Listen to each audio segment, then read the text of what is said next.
একদিন মা লক্ষ্মী ভগবান বিষ্ণুর সাথে দেখা করতে গেলেন এবং বললেন, প্রভু, আজ আমি আপনার কাছে 3টি প্রশ্নের উত্তর জানতে এসেছি। তখন ভগবান বিষ্ণু বললেন, তুমি নিশ্চিন্ত হয়ে তোমার সেই 3টি প্রশ্ন আমাকে জানাও, আমি তোমার প্রশ্নগুলির উত্তর অবশ্যই দেব। তখন মা লক্ষ্মী বললেন, প্রভু, আমার প্রথম প্রশ্ন হলো, প্রভু, কে সেই নারী যার ভাগ্যে পুত্র সন্তান নেই কিংবা তাকে সারা জীবন নিঃসন্তান হয়ে থাকতে হয়? আমার দ্বিতীয় প্রশ্ন হলো, কে সেই নারী যার স্বামীকে অল্প বয়সে হারায় এবং বিধবা হয়ে দুঃখময় জীবনযাপন করেন?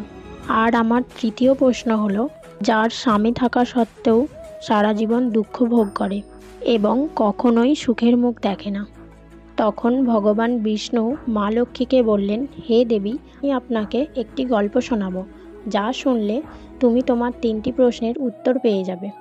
মা লক্ষ্মী বললেন, আপনি গল্প বলুন প্রভু, আমি মনোযোগ দিয়ে শুনব। এক সময়ের কথা, একটি গ্রামে এক ধনী ব্যবসায়ী বাস করত। তার 2 ছেলে ছিল, 2 ছেলেরই বিয়ে হয়ে গিয়েছিল। সেই ধনী ব্যবসায়ী এবং তার স্ত্রী দুজনেই নিষ্ঠুর স্বভাবের ছিলেন। ব্যবসায়ীর বড় ছেলে এবং তার স্ত্রী দুজনেই ছিলেন একই রকম নিষ্ঠুর। তার ছোট ছেলে ছিলেন খুবই ভালো এবং তার স্ত্রী ছিলেন খুবই মিষ্টি স্বভাবের। বাড়ির সমস্ত কাজকর্ম সেই ছোট বউই করতেন। বাসন মাজা থেকে কাপড় ধোয়া সব কিছুই করতেন। এত কাজ করার পরও ব্যবসায়ীর স্ত্রী এবং তার বড় বৌমা সেই ছোট বৌমাকে অপমান করত। ভগবান বিষ্ণু আরও বলেন, ব্যবসায়ীর বড় ছেলের একটি ছেলে ছিল আর ছোট ছেলের একটি মেয়ে। ব্যবসায়ীর স্ত্রী তার নাতনিকে নিয়ে সব সময় ছোট বউকে খোঁটা দিত। মেয়ে হওয়ায় তাকে নানা কথা শুনতে হতো। ভগবান বিষ্ণু বললেন, হে দেবী, আমি আপনাকে সেই ছোট বউয়ের কাহিনী খুব ভালোভাবে বুঝিয়ে বলছি, কারণ এই কাহিনী থেকে প্রথম প্রশ্নের উত্তর পাওয়া যাবে। কোন নারীর ভাগ্যে পুত্র সন্তান নেই? সেই ছোট বউয়ের নাম ছিল রাধিকা। সে ছিল অত্যন্ত সহনশীল, সৎ এবং কর্ম, কিন্তু তার শাশুড়ি তার ওপর প্রচণ্ড অত্যাচার করত। রাধিকা সারাদিন অক্লান্ত পরিশ্রম করলেও শাশুড়ি তার ওপর সন্তুষ্ট হতেন না। একদিন রাধিকা ঘর ঝাড়ু দিচ্ছিল, তখন শাশুড়ি তাকে অপমান করে বলল, এত বেলা হয়ে গেছে, এখনো পর্যন্ত তুই ঝাড়ু দিতেই ব্যস্ত? আমি মন্দিরে যাচ্ছি, এসে যেন দেখি তোর রান্না হয়ে গেছে, আমি এসেই যেন খেতে পারি। আমি বাড়ির এত কাজ করি, তাও শাশুড়ি আমায় সবসময় বকাঝকা করে। রাধিকা যখন এই সব কথাগুলো ভাবছিল, তখন দরজায় কে ঠক ঠক করলো। তারপর রাধিকা দরজা খুলতে গেল এবং দরজা খুলে দেখলেন দরজার বাইরে একজন সাধু দাঁড়িয়ে আছেন এবং সাধু মহারাজ রাধিকাকে বললেন, মা, আমাকে কিছু খেতে দাও।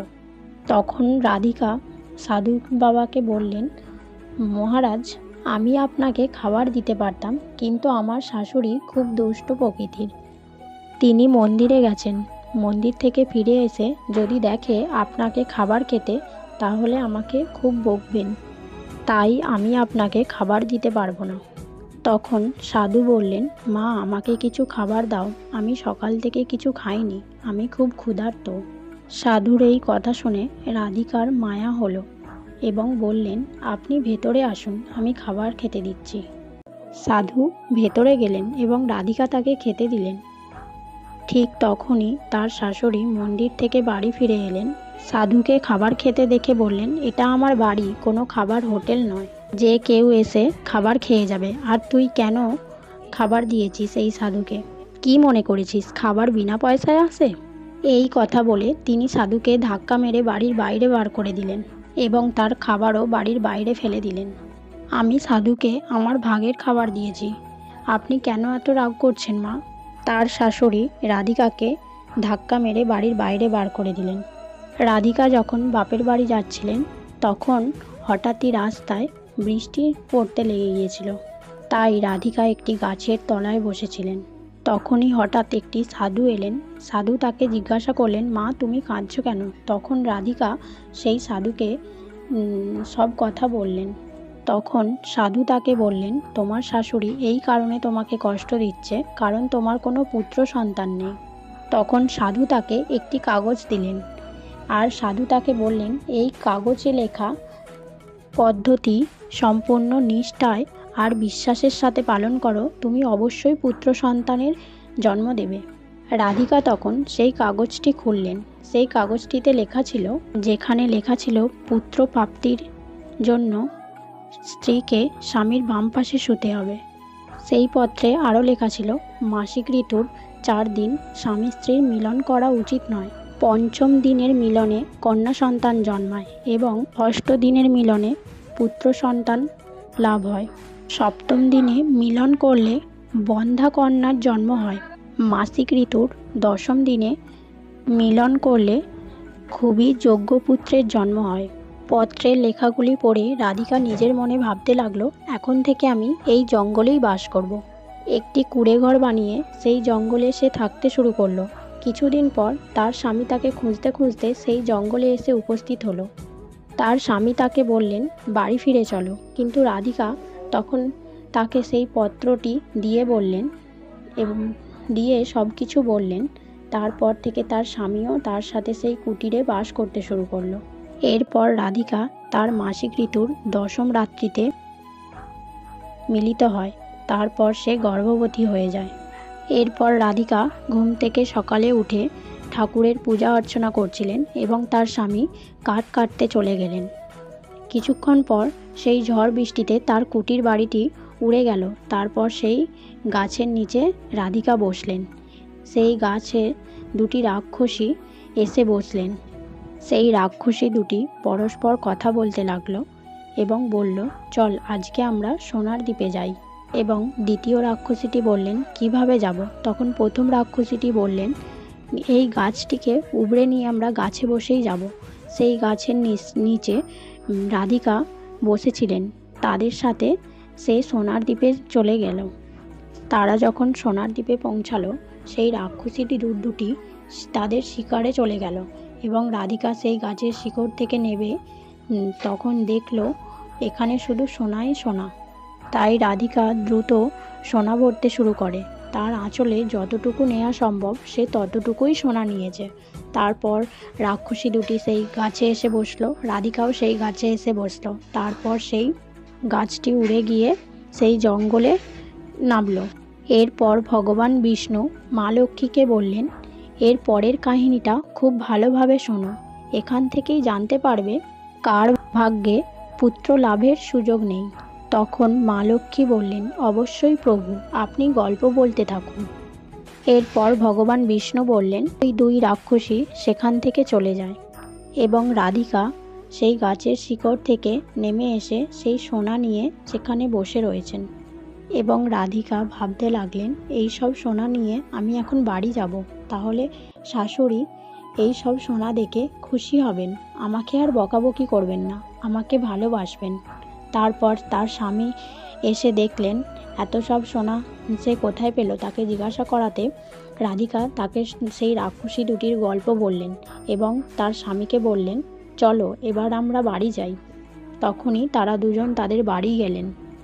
সেই সব সোনা দেখে তার শাশুড়ি খুব খুশি হলো এবং তাকে জিজ্ঞাসা করলেন, এই সব সোনা সে কোথায় পেয়েছে। তখন রাধিকা তার শাশুড়িকে সেই রাক্ষসী দুটির গল্পের কথা বলল। তার শাশুড়ি রাধিকাকে বলল, এইটুকু সোনা নিয়ে কি হবে, সেখানে তো অনেক সোনাই ছিল, তুমি এইটুকু সোনা আনলে কেন? তখন রাধিকা তার শাশুড়িকে বললেন, এইটাই তো অনেক সোনা, এর থেকে আর বেশি নিয়ে কি হবে? তখন তার শাশুড়ি বললেন, আরও অনেক সোনা আনতে হবে, যেন আমাদের 7 পুরুষ বসে খেতে পারে, তবুও যেন শেষ না হয়। এরপর দেখ, এখন আমি নিজে যাব। তখন রাধিকা তাকে বললেন, আপনি যাবেন না মা, ওখানে অনেক বিপদ আছে, আপনার মৃত্যুও হতে পারে। সেই সব কথা না শুনে তার শাশুড়ি সেখানে চলে গেলেন। কিছুক্ষণ ধরে ওই গাছের নিচে তার শাশুড়ি বসে থাকার পর সেই রাক্ষসী দুটো এলেন এবং তারা বললেন, আজকে আমরা নদীর পাড়ে যাব মাছ খেতে, চল। তখন রাধিকার শাশুড়ি তাদেরকে বললেন, নদীর পাড়ে কেন যাচ্ছ, সোনার দ্বীপে নিয়ে চলো। সেই রাক্ষসী দুটি সেই মহিলার দিকে চোখ পড়ল। তখন সেই রাক্ষসী দুটি তাকে ছুঁড়ে নিচে ফেলে দিল। তাতে তার শাশুড়ির মৃত্যু হয় এবং সেখানে তার 2 ছেলে 2 বউ মিলে এসে দেখে তার শাশুড়ি মারা গেছে। তখন রাধিকা বললেন, আমি আমার শাশুড়িকে বোঝানোর চেষ্টা করেছিলাম, তবুও তিনি শোনেননি। সেখানে সোনার লোভে চলে গেলেন। তার লোভের ফল সে পেয়েছে। বন্ধুরা, গল্পটি আরও এগিয়ে নিয়ে যেতে গিয়ে ভগবান বিষ্ণু বললেন, এইভাবেই রাধিকার শাশুড়ির মৃত্যু হয়। তাই আমাদের কখনোই লোভ করা উচিত নয়। কিছু সময় পর রাধিকার একটি পুত্র সন্তানের জন্ম হয়। পুত্র সন্তান লাভের পর রাধিকা খুশি হয়ে তার বাড়িতে একটি ভোজের আয়োজন করে। সেখানে সে অনেক সাধু সন্ন্যাসী পণ্ডিতদের আমন্ত্রণ জানিয়ে খাওয়ালো। খাওয়া শেষের পর সেই সাধু সন্ন্যাসী পণ্ডিতরা তাকে আশীর্বাদ করে গেল। অন্যদিকে ব্যবসায়ীর বড় ছেলে স্ত্রী রাধিকাকে পুত্র সন্তান নিয়ে অপমান করত। তার মুখও চিরদিনের মতো বন্ধ হয়ে যায়।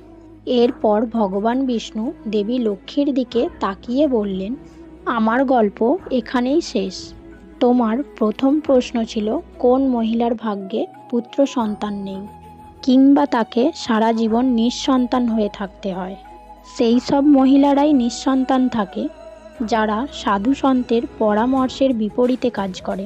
এছাড়াও যারা নিজের স্বামীকে সম্মান করে না, সব সময় তার সাথে লড়াই ঝগড়া করে এবং স্বামীর প্রতি বিরক্ত থাকে, তাদের ভাগ্যেও পুত্র সন্তান থাকে না।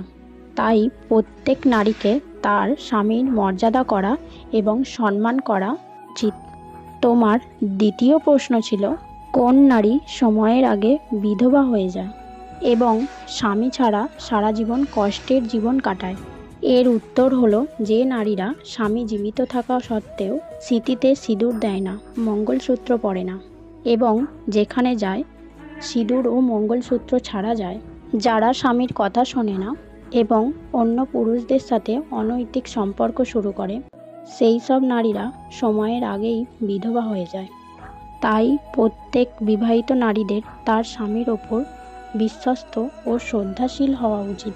তাই অন্য পুরুষদের ওপর চোখ তুলে তাকানো উচিত নয়।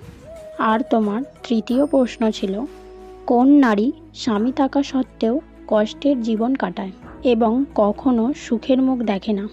এর উত্তর হলো, সেই সব নারীরা যারা সকালে ঘুম থেকে দেরি করে ওঠে, সকাল 8টা বা 9টার পরে ওঠে, যারা ঘুম থেকে ওঠে স্নান না করে রান্না করে, পূজা পাঠ করে না এবং কোথাও যাওয়ার আগে স্বামীর অনুমতি নেয় না, যারা স্বামীর কথা অমান্য করে এবং তাদের উপেক্ষা করে, তাদের জীবনে কখনোই সুখ শান্তি থাকে না এবং তারা সব সময় কষ্টের জীবন কাটায়।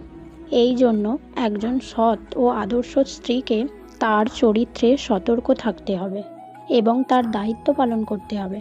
তাকে সকালবেলায় স্নান করে পূজা পাঠ করে তারপর রান্না করতে হবে, যাতে ঘরে সুখ ও সমৃদ্ধি আসে।